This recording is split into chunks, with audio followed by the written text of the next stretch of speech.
లగచర్ల గ్రామంలో సత్యవతి రాథోడ్ మాట్లాడుతున్నారు. ఇప్పుడు లైవ్ చూద్దాం. మరి అది చాలా బాధాకరం. అక్కడ చాలామంది గిరిజనులు, రాష్ట్ర ప్రభుత్వం అక్కడ ఏం జరగనుంది, 10 నెలలుగా ముఖ్యమంత్రి గారు వాళ్ళని ఒప్పియలేకపోయినారు, కనీసం వాళ్ళతో మాట్లాడలేదు. అలాంటి క్రమంలో వాళ్ళు గ్రామ సభ పెడితే కలెక్టర్ ఎవరు లేకుండా పంపించడం, వాళ్ళందరూ కలెక్టర్ అధికారులు గో బ్యాక్, మేము ఇవ్వము, ఇప్పటికి అనేక సార్లు చెప్పామని చెప్పిన తర్వాత కూడా ప్రభుత్వం వైఫల్యంతో సరి అయిన పోలీసు రక్షణ కానీ లేకపోతే అధికారులను మెప్పించడంలో కానీ అక్కడ ప్రజల్ని మెప్పించడంలో అధికారులు కానీ ముఖ్యమంత్రి గారు వైఫల్యం చెందిరు. అది రేవంత్ రెడ్డి గారికి చాలా సిగ్గు చేటు. మీకు సిగ్గు అనిపించట్లేదా అని నేను ప్రశ్నిస్తూ ఉన్నాను. ఇంతమంది గిరిజనులు, నిన్న మహిళలు వాళ్ళు ప్రెస్ క్లబ్కి వచ్చి మా పార్టీ ఆఫీస్కి వచ్చి మా నాయకుడిని మాకు సాయం చేయండి, మా భర్తలు, మా పిల్లలు, మా కొడుకులు, మనవాళ్ళు అందరు జైల్లో ఉన్నారు, వాళ్ళని ఇడిపియండి అని చెప్పి మా దగ్గరికి వచ్చినప్పుడు వాళ్ళ బాధ అయితే వర్ణాతీతం.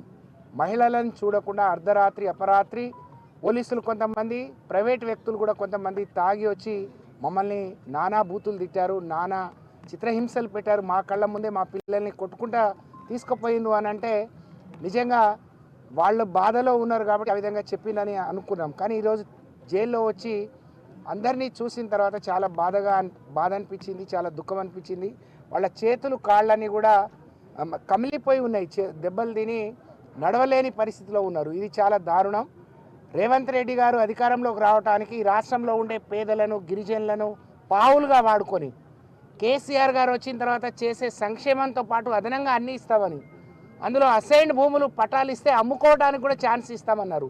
కానీ అనేక ఏళ్లుగా వాళ్ళ సొంత పట్టా భూములతో పాటు అక్కడ అసైన్డ్ భూములు కూడా ఉంటే వాటిని దౌర్జన్యంగా వాళ్ళు గుంజుకొని వాళ్ళ సొంత ప్రయోజనాల కోసం అనేక ఏళ్లుగా మా తాతలు, తండ్రులు, మేమందరం వాటినే నమ్ముకొని ఉన్నాం. మరి దాన్ని మమ్మల్ని ఖాళీ చేసి వెళ్ళిపోమంటున్నారు. ఎకరమో అరెకరం అమ్ముకొని ఇల్లు కట్టుకున్నాం, ఇల్లుకేమిస్తామో చెప్పలేదు. కొంతమందిని ఊళ్ళలో పిలిచి ఎకరానికి 10 లక్షలు అన్నారు. మాకు రోడ్డు మొఖానా ఉన్నాయి, ఒక్కొక్కటి 50-60 లక్షల రూపాయలు పోతుంది, కోటి రూపాయలు కూడా పోతుంది. అలాగే ఎక్కడో ఉద్యోగం ఇస్తా అన్నారు. మేము పని చేసుకొని కూలీ నాలి చేసుకునే వాళ్ళు నెలకు 20-25 వేలు సంపాదిస్తున్నాం. ఆ ఉద్యోగాలు కూడా ఎక్కడో టెంపరీ ఉద్యోగాలు ఇస్తా అన్నారు, మేము ఒప్పుకోలేదు. అలాంటిది మమ్మల్ని ఇంత దారుణంగా మా భూముల మీద, మా ఇండ్ల మీద మాకు హక్కు లేకుండా మమ్మల్ని బందిపోటులాగా మరి మమ్మల్ని ఈ విధంగా చిత్రహింసలు పెట్టడం దారుణం అని చెప్పి మా నాయకుడి కాళ్ళ మీద పడి బోర్నా అని వాళ్ళు విలపిస్తుంటే నిజంగా చాలా దుఃఖం అనిపించింది, బాధ అనిపించింది. నేను మా మీడియా సోదరుల ద్వారా ఈ రాష్ట్రంలో ఉండే గిరిజనులందరికీ పిలుపునిస్తూ ఉన్నాను.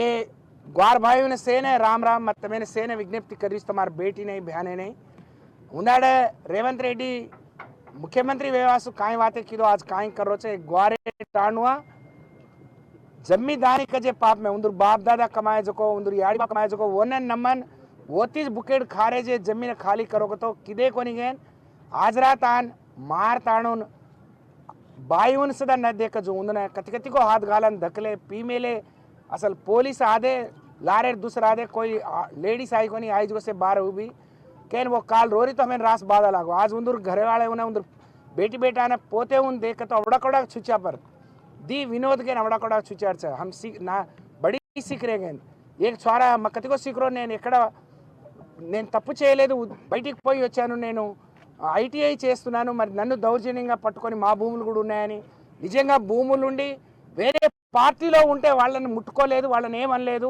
కేవలం మేము బీఆర్ఎస్ పార్టీలో ఉన్నామనే బాధతోని మమ్మల్ని ఫోటోలో లేకున్నా మమ్మల్ని ఉన్న వాళ్ళని తొలగించి మమ్మల్ని మా పేర్లు పెట్టి మమ్మల్ని కొట్టిను అని చెప్పి మేము జీవితంలో బయటకు వస్తామా మేము అందరినీ చూడగలుగుతామా అని చెప్పి వాళ్ళు నిజంగా వాళ్ళ ఆవేదన చాలా వర్ణాతీతం చాలా బాధాకరం అందుకనే ग्वारे समाज में मसे ने विज्ञप्ति कर रही छूँ आज ग्वारे ने कापाड़न आचो को बल्ला को काहे को करेर छोड़ देन उंदूर मुंडे नहीं रजे उंदूर पेटे नहीं रजे को आज अनेन सदा कोसलेन आज दौर्जन्य कर रहे लगचेरलार ग्वारे उन्हें सेने अपन ग्वार जाति से अंडगा रणो मदद तेलपणोगे हम से टाणुआ जान से गामुआ जान एक ही ने एक बातें करें उंदूर अंडगा रणो हमसे छांगन का जो एक भरोसा कल्पित मैं विज्ञप्ति कर रही छूँ धन्यवाद।